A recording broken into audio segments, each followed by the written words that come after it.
Happy Independence Day, guys. So now we come to the second vlog on the first day inside Bigg Boss's house season 5. I'd evidently walked into Bigg Boss's house with the flu.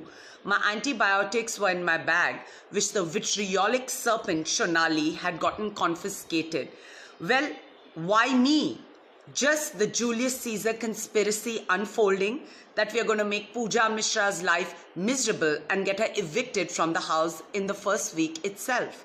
Did you know what kind of sacrifices I made to be a part of the show?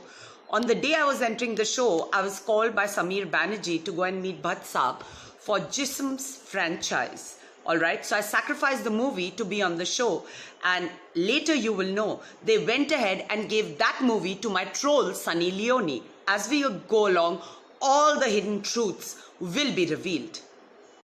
Me being an eternal optimist, put my ill health and my confiscated bag behind me and even tried to blend in with the girls by dancing with them. However, Shakti Kapoor was having a fields day flirting with all the girls. He hit on Vida, asking her why doesn't she become an actress, and he earned himself a buxom siliconed hug because she's an amorous wannabe, which I'm not. I kept my distance from him, and I think that did not go down very well with an MCP like him. So he went around asking everybody, who's Pooja Mishra? Why is she here? And therefore, I was the first person he nominated, saying that, she's on her own and this, that and the other. Why, Mr. Shakti Kapoor? I was an easy target because I was by myself. Is that so? Is that why you nominated me? Well, you can nominate me 100 times, but my audience won't evict because they know who I am. And that is a self-made person, the hard way. During the nominations, everybody's naked intentions were for all to see. Just like Cassius, Shonali did not even bat an eyelid before nominating me because she had come there with a hidden agenda to oust me. Well, why else would she get my bag with my medicines confiscated? Then came "Et tu, Brute, then will not fall Caesar," Pooja Bedi, Brutus.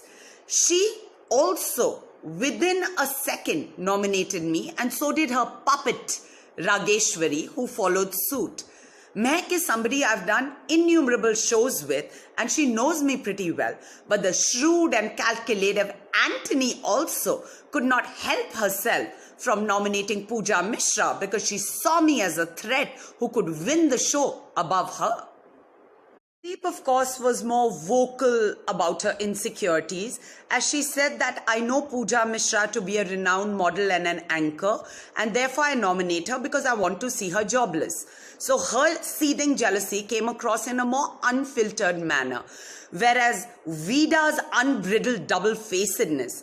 In fact, she was one of the girls who I spoke to the most in the house at that time, but because I was hotter than her, she wanted me out of the house. Juhi's reasons to nominate me was the most hilarious and evil. She said because Pooja Mishra is feeling cold, let her go home. Well, that's because Shonali, the anaconda, had swallowed my bag with the antibiotics, Juhi the Chuhi. Even the pregnant wrestler nominated me, saying that because Pooja Mishra is not opening up, she doesn't deserve to stay here.